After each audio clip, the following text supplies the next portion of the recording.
제가 이제 학교에 근무할 때 들은 얘기예요. 이제 제때 있었던 일은 아닌 것 같고 그 전에 좀 앞쪽으로 혹시 오 집사님 계실 때 들었을지 모르겠는데 있었던 어떤 학생의 일화입니다. 근데 아직 핸드폰이 상용화되기 전 그런 때였다고 그럽니다. 인터넷 채팅, 이게 채팅 막 그 옛날 유행할 때 있었잖아요. 그때 이제 그 어느 학생이 이제 채팅하면서 친구를 사귄 거예요. 채팅을 해가지고 그래서 이제 그 광주에 산다고 하는 거야 그 친구가. 그래가지고서는 야 같이 같은 동네에 있구나, 같은 지역에 사는구나. 그래가지고 이제 좀 친해지니까 야 우리 그럼 한번 만나자.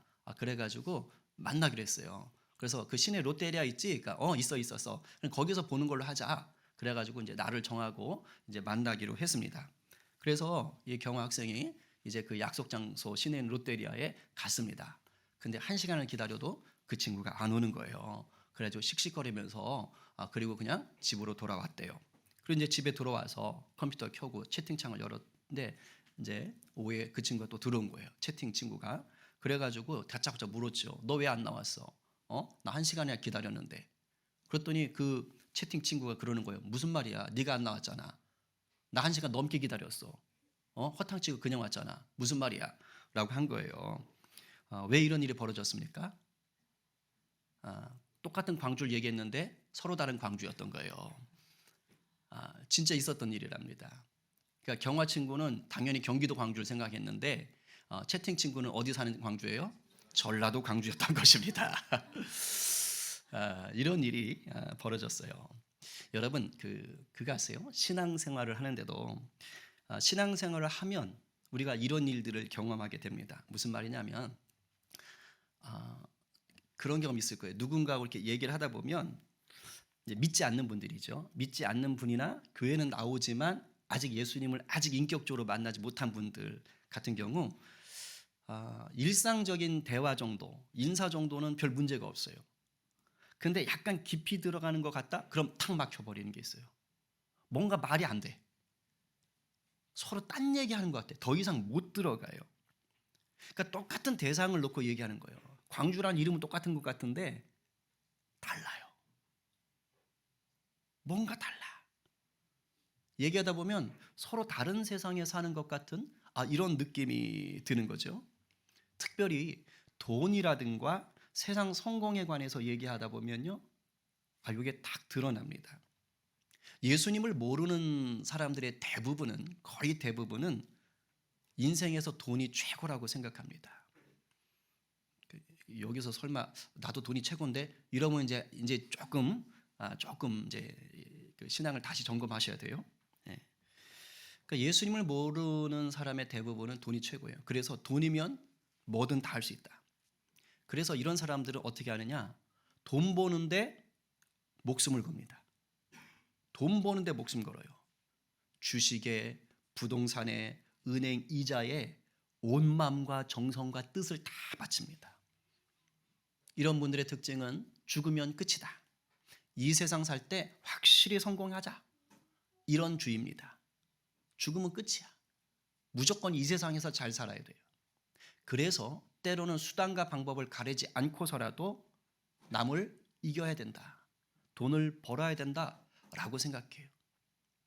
그래서 불법 행하는 것을 우습게 여깁니다. 이게 사회 구조상 어떤 경우는 내가 착하게 살려고 해도요 잘 안 되는 경우가 있어요. 사회 구조상 불법적인 구조에 들어갈 수밖에 없는 것은 있습니다. 그러나 예수 믿는 정말 신실한 자는요 그것이 불편해요. 그러나 세상 성공, 돈이 최고야 이런 것만 아는 사람들은 그런 게 없어요. 예수님을 제대로 믿었다? 그러면 돈에 대한 생각, 세상 성공에 대한 생각이 바뀌죠. 진짜 바뀝니다. 돈이나 세상 성공이요 자기 인생의 목적이 되지 않습니다. 돈이 필요한 건 인정해요. 그러나 그 돈은 하나님의 영광을 위해서 필요한 도구일 뿐인 거예요. 일터에서 일을 하시는 것도요 단순히 먹고 살려고 돈 벌려고 아닙니다. 그 일터를 통해서 그 일을 통해서 내가 이 땅에 하나님의 영광을 올려드리기 위한 것이지요. 우리 공부하는 학생들도 똑같습니다. 예수님을 경험하면 이게 공부하는 목적도 달라집니다. 예수님을 모르는 학생들의 대부분 꿈은 물론 그 부모님이 주입하는 것이지만 좋은 대학 가는 것, 좋은 회사 취직하는 것, 돈 많이 주는 회사 취직하는 것, 세상에서 성공하는 것 또는 나의 만족에 있습니다. 하지만 예수님을 아는 학생들은요. 공부하는 목적이요. 하나님의 영광이에요. 하나님 나라 위해서 사용하기 위해서 공부를 합니다. 신기하죠? 똑같은 대한민국이라는 나라에 살고 똑같은 지구라는 땅덩어리에 살고 있지만 믿는 자와 믿지 않는 자는 인생의 방향도 인생의 목적도 다릅니다. 왜 이런 일이 생길까요? 그것은 영적으로 볼 때 서로 사는 나라가 다른 거예요. 속한 나라가 다른 거예요.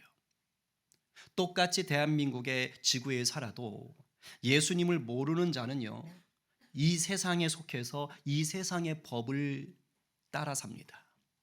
그러나 예수님을 믿는 자는 이 세상에 살긴 하지만 하늘에 속한 자가 되어서 하늘의 법을 따르며 사는 거예요. 이 말은 우리가 세상을 보는 눈, 세상을 보는 관점, 세계관이 다르다라는 말이기도 합니다. 예수님의 마음으로 세상을 보면 복음이 주는 기쁨과 영생을 누리며 삽니다. 그러나 예수님 없는 눈으로 세상을 보잖아요. 그러면 복음을 모른 채 거짓된 기쁨에 속아요. 그리고 유한한 한계가 있는 그런 성공을 좇으며 삽니다. 그거 붙잡겠다고 아둥바둥거리는 거예요. 이렇게 세상에 속해서 세상 성공만을 추구하는 분들은 안타깝게도 하늘에 속한 사람을 도무지 이해하지를 못합니다. 그래서 말이 안 통하는 거예요. 오늘 본문이 그것을 잘 보여줍니다. 우리는 오늘 예수님을 왕으로 모신 사람들의 나라와 예수님을 모르는 자들의 나라가 어떻게 다른지 듣게 됩니다. 그런데 이 두 나라가 어떻게 다른가라는 것을 아는 것으로 끝나면 안 돼요. 우리가 어떤 나라에 속해서 살 것인가를 오늘 분명히 하시기 바랍니다. 그러기 위해서는 예수님이 어떠한 왕으로 오셨는지를 확실히 아셔야 해요.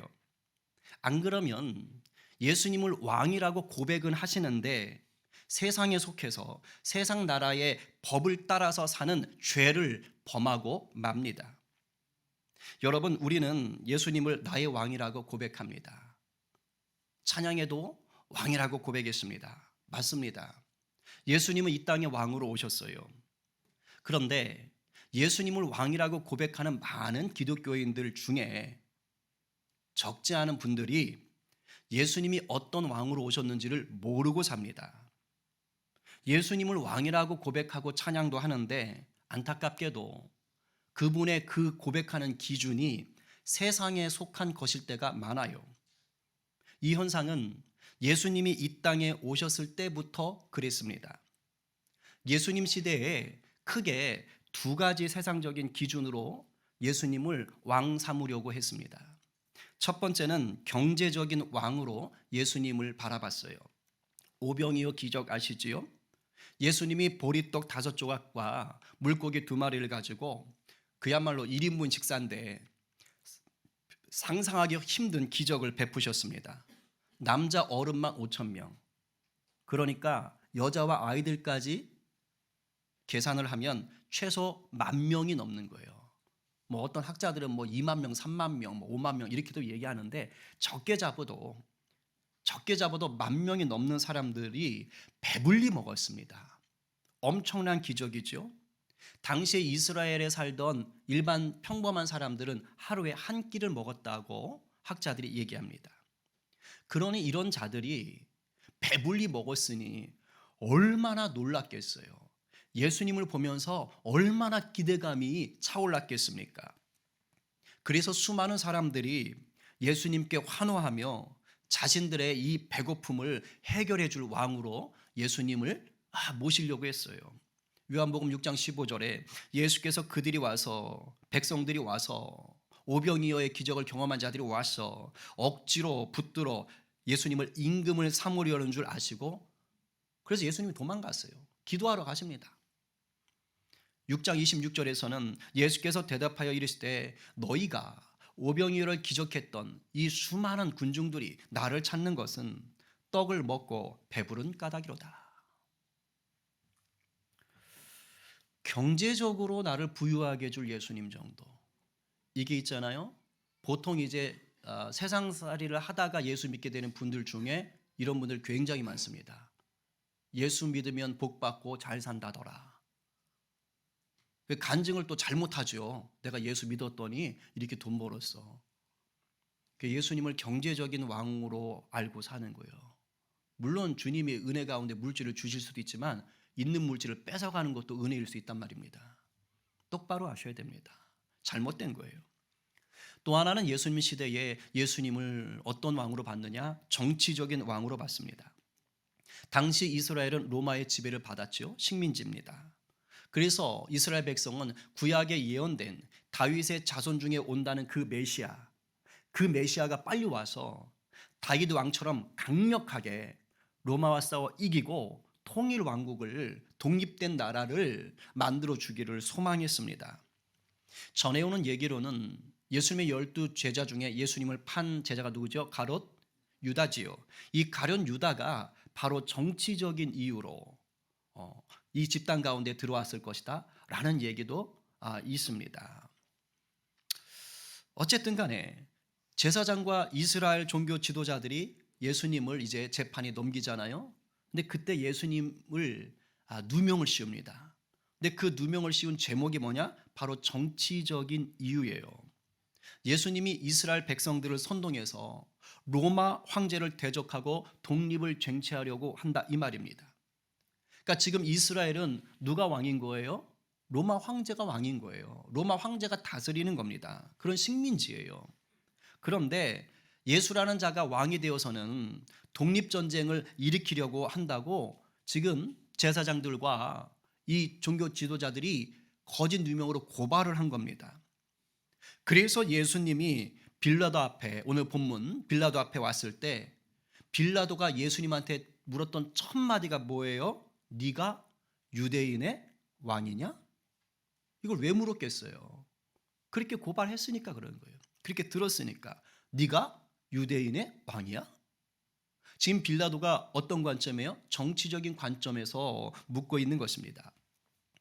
이후에 빌라도와 예수님이 나눈 이야기를 보면 예수님이 어떤 나라의 왕으로 오셨는지가 잘 드러납니다. 36절을 한번 같이 읽어봅시다. 자, 시작. 예수께서 대답하시되 내 나라는 이 세상에 속한 것이 아니니라. 만일 내 나라가 이 세상에 속한 것이었더라면 내 종들이 싸워 나로 유대인들에게 넘겨지지 않게 하였으리라. 이제 내 나라는 여기에 속한 것이 아니니라. 아멘. 지금 예수님이 내 나라가, 예수님의 나라가 이 세상에 속한 것이 아니라고 하지요. 그러면서 예수님이 이 말을 해요. 만약에 내 나라가 이 땅에 있는 거라면, 예를 들면 로마라든가 그리스라든가 뭐 그렇게 옆에 붙어 있는 거라면 나의 부대, 나의 군대들이 와가지고 유대인들이 나를 못 잡아가도록, 나를 잡아서 로마에 넘기지 못하도록 나의 병사들이 나를 보호했을 것이다. 싸워 이겼을 것이다. 지금 이 말을 하고 있는 거예요. 달리 말하면 내 나라는 여기에 속하지 않았다 라고 얘기하는 것은 무슨 말이냐? 너희들 유대인들, 너 빌라도가 생각하는 것처럼 나는 정치적인 왕이 아니라 이 말이에요. 나는 군사적인 왕이 아니라는 거예요. 나는 세상 나라의 그런 왕이 아니라는 거예요. 왕은 왕인 게 맞다. 그러나 정치적인 왕으로, 경제적인 왕으로, 윤리적인 왕으로 온 게 아니다. 세상적인 기준의 왕으로 온 게 아니다. 자, 이 말을 빌라도가 이해할 수 있을까요? 없을까요? 아까 초장에 말씀드렸잖아요. 이해한다 못한다? 못하죠. 왜요? 예수님을 안 믿잖아요. 예수님을 구주로 영접하지 못했기 때문에 영의 세계를 모른단 말입니다. 그러니까 백날 얘기해도 몰라요. 못 알아먹는 거예요. 벽이 딱 부딪히는 거예요. 그러니까 이 빌라도가 고작 한다는 말이 뭡니까? 예수님이 이 말을 했을 때 고작 빌라도의 대답이 37절 상반절이거든요. 빌라도가 이르되 그러면 네가 왕이 아니냐? 그러면 네가 왕이 아니냐? 여러분 이 말 뜻은 이거예요. 아까 앞에서도 네가 유대인의 왕이냐 물어봤잖아요. 또 말합니다. 또 묻는 거예요. 일종의 서리법 개념이에요. 어쨌든 예수 네가 자신의 나라가 있다고 말했으니까 왕은 왕이네. 이런 개념이에요. 난 모르겠고 어쨌든 네가 뭐 나라가 있다며. 그럼 네가 왕이잖아. 맞잖아. 아니요? 지금 이런 식으로 물어보고 있는 것입니다. 그러니까 예수님이 이제 약간 답답하셨는지 대답을 해주시는데 사실은 대림절 둘째 주일을 맞는 우리에게 아니면 이 땅의 모든 그 크리스찬들에게 주시는 사실 진리의 말씀을 빌라도에게 하는 말로 빌어서 들려주시는 거예요. 이렇게 말씀합니다. 자, 37절 하반절 다 함께 시작. 예수께서 대답하시되 네 말과 같이 내가 왕이니라. 내가 이를 위하여 태어났으며 이를 위하여 세상에 왔나니 곧 진리에 대하여 증언하려 함이로다. 무릇 진리에 속한 자는 내 음성을 듣느니라 하신대. 아멘. 그냥 띄워주시면 감사하겠습니다.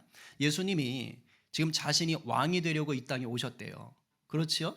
그 말씀 하셨어요. 어떤 왕이라고요? 진리에 대하여 증언하는 왕으로 오셨대요. 그리고 진리에 속했다면 그 진리 대신 예수님의 왕, 진리를 전하는 예수님의 그 소리를 다 알게 된대요. 그러니까 우리가 지금 성탄을 맞잖아요. 예수님이 오신 것을 기념하자면서요. 기뻐하자면서요. 그럼 예수님이 왜 왔는지는 아셔야 될 거 아니에요. 오늘 예수님이 십자가에 달리기 전날에 아니 몇 시간 전에 이 얘기를 지금 하고 계시는 거예요. 내가 왜 왔는 줄 아느냐? 내가 진리를 증언하기 위하여 왔다라고 얘기하는 거예요. 그냥 아기 예수 잘생겼네 이쁘네 이런 게 아니라고요. 제가 어저께 아파트 엘리베이터를 딱 탔는데 세상에 그 세상은 그렇게 쓰는 거예요. 왜? 영의 세계를 모르니까. 그 성탄 트리를 이렇게 뭐 만들어 놨나 봐요. 그러니까 트리를 만지고 소원을 빌면 어쩌고 저쩌고 뭐. 그렇구나. 세상은 이런 거예요. 이제 트리를 붙잡고 소원을 빌어 이제는.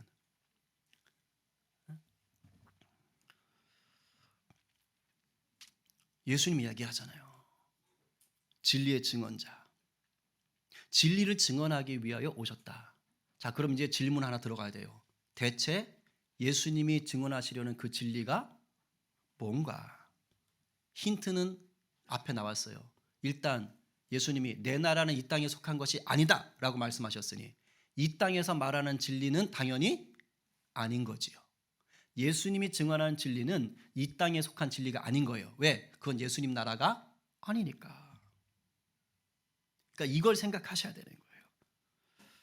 예수님은 지금 이 세상에 속하지 않은 나라의 진리, 이 세상은 모르는 진리에 대해서 증언하기 위해, 증거하기 위해, 알려주기 위해 왕으로 오셨다라는 것입니다. 보통 우리가 진리라고 그러면 우리는 좀 다르겠구나. 우린 진리 그럼 저 밖에 있는 개를 생각하는데 그렇지. 우리는 그렇지. 일반적 사람들이 진리하면 뭘 생각합니까? 한자를 그대로 풀었습니다. 참된 이치, 참된 도리. 그래서 가끔 사전 찍고 저는 더 힘들어요. 근데 좀 더 길게 말하면 이겁니다. 누구나 받아들일 수 있는 법칙이나 사실. 더 쉽게 말해요. 자, 태양이 있다는 건 진리입니까? 거짓입니까? 진리죠. 그건 누구나 받아들일 수 있잖아요. 과학적으로 증명이 되잖아요. 있잖아요. 눈에 보이잖아요. 물론 구름에 가려서 안 보일 때도 있어요. 그러나 태양은 있다는 거 우리가 알고 있죠. 그리고 태양은 있죠. 진리예요.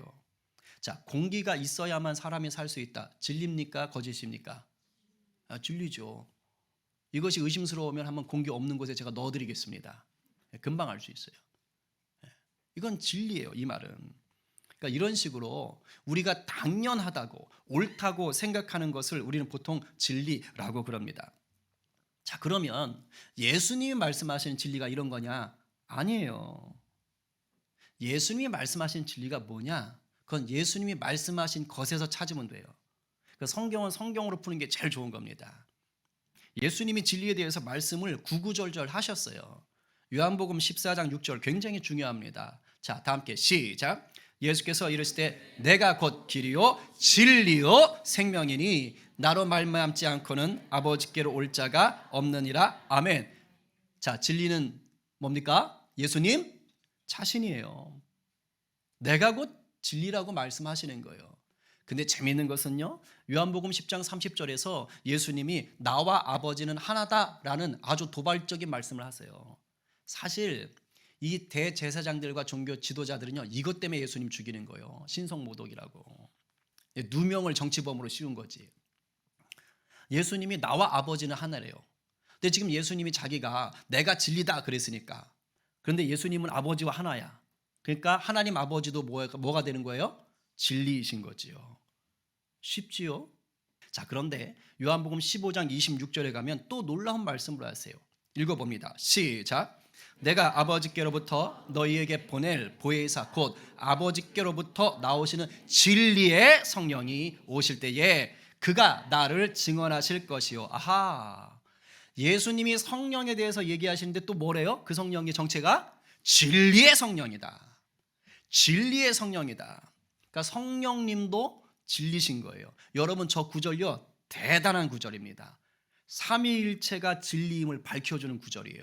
그죠? 아까 논리적으로 보시면 뭐가 되냐면 아버지도 진리죠. 그러니까 진리이신 아버지께로부터 나오시는 진리의 성령이 오실 때에 그가, 예수님도 진리잖아요, 진리인 나를 증언하실 것이요, 이 말입니다. 놀랍죠? 성부, 성자, 성령 삼위일체 하나님이 진리라고 말씀하시는 거예요. 할렐루야. 그런데 또 하나 중요한 구절이 있어요. 전 예수님 말씀으로만 지금 알려드리는 거예요. 요한복음 17장 17절 시작. 그들 진리로 거룩하게 하옵소서. 아버지의 말씀은 진리니이다. 아멘. 성부, 성자, 성령 삼위일체 하나님이 진리시니까 그 진리이신 분의 말씀도 당연히 진리라는 거예요. 주님의 말씀인 복음이 진리입니다. 결국 예수님이 이 땅에 왕으로 오셔서 우리에게 알려주시려는 그 나라, 그 진리는 다른 게 아니에요. 바로 성부, 성자, 성령 삼위일체 하나님 자신입니다. 삼위일체 하나님은 창조주잖아요. 영원하시고 절대적이시거든요. 완전한 참인 거예요. 절대 진리인 거예요. 절대 진리. 이걸 알려주고 싶은 거예요. 근데 세상의 진리는 그렇지는 못해요. 왜냐? 이 세상은 하나님이 창조하신 피조물이기 때문에 그래요. 질적으로 차이가 있어요. 피조물은 영원하지를 않습니다. 그리고 절대적이지도 않아요. 그래서 이 세상이 참된 이치네, 참된 도리네, 모든 사람들이 일반적으로 받아들이는 보편적인 사실이네, 법칙이네 하는 것들조차도 유한하고 상대적입니다. 시대에 따라 다르고요, 사람들의 모임에 따라 다르고요, 장소에 따라 다르고 그래요. 어제는 진리였던 것이 오늘은 바뀌기도 하고 사라지기도 하고 때로는 썩어버리기도 합니다. 부패해버리기도 해요. 여러분, 역사 속에 나타났던 수많은 정치 형태들을 생각하세요. 하나만 있었나요? 절대 진리는요 바뀌면 안 되는데 엄청 많이 바뀌었잖아요. 족장 시대로부터 모계 사회가 됐다, 부계 사회가 됐다, 왕권이 됐다가 공화정이 됐다가 자본주의도 나타났다. 자본주의는 좀 다르지. 경제 체제지. 민주주의도 나타났다가 공산주의도 나타났다가 또 지금 수정된 것이 나타났다가 계속해서 바뀌는 거예요. 어떤 것은 사라져 버리기도 하고 폐기 처분되는 거예요. 경제도 똑같아요. 처음에는 뭐 하는 겁니까? 물물 교환. 그 물건 갖고 바꾸는 거잖아요. 그러다 화폐가 나오고 그 다음에 카드가 사용하고 주식이 나오고, 공산주의 사는 뭐예요? 국가 공유합니다. 공유화, 국유화. 모든 게 다 국가 거예요. 이런 경제 체제도 있고 요즘도 가상화폐 같은 것도 나왔잖아요. 경제 체제도 계속 바뀌는 거예요. 어떤 건 사라지고 어떤 건 변합니다. 여러분, 아름다움의 기준, 이거 절대 진리인 아름다움의 기준 있나요, 없나요? 없어요. 그러니까 여러분들은 두려워 떨지 마세요. 어느 시대 어떤 장소에서는 굉장한 아름다움을 갖고 계신 분이에요. 비록 지금 인정을 받지 못해도, 아셨어요? 그런 마음으로 사셔야 돼요. 야, 네가 감히 나를 무시해? 나 이 미모를 무시해? 야, 나도 어느 시대 가면 대단한, 이런 자부심을 갖고 사셔야 돼. 통통한 게 아름답다라고 여겨지던 시대가 있었어요, 없었어요? 있었어요. 원래 우리 조선 미녀들은요, 통통하고 쌍꺼풀 없어야 되고 좀 이렇게 이런 거예요. 아셨어요? 갑자기 막 이렇게 웃음을 확 짓는 분들도 계셔요. 조선 시대로 가세요. 그런데 요즘 시대는 좀 어떻습니까? 호적 마른 거 뭐 이런 것들, 뭐 이게 눈 쫙 찍고 막 이런 것들을 아름답다라고 그렇게 얘기를 합니다. 그러니까 달라요. 절대 진리가 없단 말이에요. 근데 갈수록 이런 현상이 심해지고 있어요. 그래서 심지어 요즘은 포스트 모더니즘이라는 말을 쓰는데 어느 정도냐? 각 사람의 생각이 진리다. 네 생각이 옳다는 거예요. 내 생각도 옳고. 여러분, 이 말은 결국 뒤집으면 무슨 말이죠? 하나의 진리가 없다는 뜻이에요.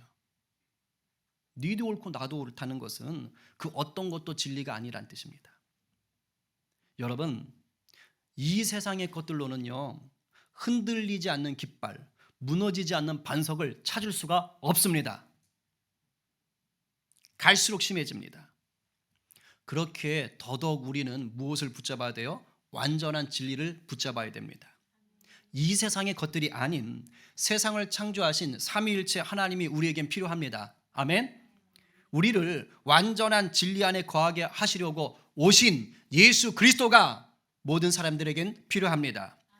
불완전하고 불확실한 이 세상에서 날마다 영원한 생명을 맛보게 하시는 성령님이 우리는 필요합니다. 날마다 삼위일체 하나님을 알게 하고 닮아가게 하는 진리의 말씀인 복음이 우리에겐 필요한 거예요. 믿습니까? 아멘이요. 그리고 이 주님이 말씀하신 이 진리라는 것, 어떠한 모양으로 우리의 삶 속에서 드러나게 되느냐? 한 단어로 말할까요? 사랑입니다. 사랑. 근데 세상에 말하는 그런 사랑과 다르죠. 이 사랑은 뭐예요? 자기 아들을 십자가에 내어주고 우리를 구원하신 완전한 사랑이에요. 완전한 사랑. 그래서 이 사랑은 우리 인간의 힘으로 만들어낼 수 있는 게 아니에요. 우리 인간의 힘으로도 만들어내는 사랑이 있어요. 하나님이 우리에게 주신 그 은혜 속에서 만드는 게 있다고요. 에로스라든가 필로스라든가 뭐 이런 것들을 할 수 있어요. 그러나 자기 아들을 내어주신 그 신적인 놀라운 사랑, 하나님이 세상을 이처럼 사랑하사 독생자를 주신 그 사랑은 하나님만이 주실 수 있어요. 그런데 언제 우리가 그것을 누릴 수 있느냐? 우리가 예수 그리스도를 구주로 영접하면 누립니다. 진리 되신 주님 안에 우리가 거하면 성령님께서 우리를 도우시는 거예요. 그래서 우리의 삶을 통해 바로 이 땅을 구원하신 예수 그리스도의 사랑, 나를 구원하신 예수 그리스도의 사랑이 내 삶을 통해 흘러가게 하시는 것입니다. 성령 안에서 하나님이 예수님을 통해서 보여주신 그 사랑을 실천하며 사는 사람들이 바로 예수님의 나라, 하나님의 나라의 백성이에요. 이들을 우리는 성도, 신보, 교회라고 부르는 것입니다. 성도요 교회인 우리는 세상에 발 디디고 있지만 세상 법칙에 묶여 살지는 않습니다. 이 땅의 정치, 경제, 사회, 문화, 과학, 교육, 예술의 영향을 받습니다. 배워야 합니다. 그러나 이러한 이 세상의 것들을 자기 인생의 최고의 목적으로 삼거나 그것들에게 질질 끌려다니지 않아요. 오히려 이러한 이 세상의 것들을 사용해서 하나님 나라의 진리인 복음을 심으며 삽니다. 이 세상의 것들이 복음을 증거하기 위한 도구가 되는 거예요. 그 복음은 뭡니까? 우리에게 보여주신 예수님의 사랑이에요. 여러분, 저와 여러분은 이 세상을 살면서 달라야 해요.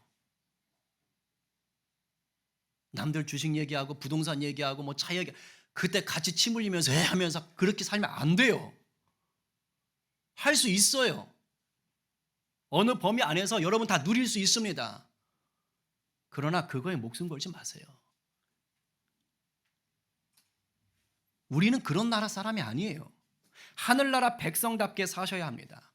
성경적인 세계관을 가지고 사셔야 돼요. 예수님의 사랑을 실천하며 사셔야 돼요. 세상과 똑같이 살지 마세요. 비참해집니다. 초라해져요. 여러분 그런 신분이 아니라고요. 올 한 해 우리 중고등부 학생들이 기독교 세계관 공부를 했대요. 그 선생님들이 감상문을 받았대네요. 근데 어제 우리 사무가 깜짝 놀라시는 거예요. 어머 세상에 어쩜 이렇게 감상을 잘 썼을까? 그래서 저한테 보여주는데 저도 놀랐어요.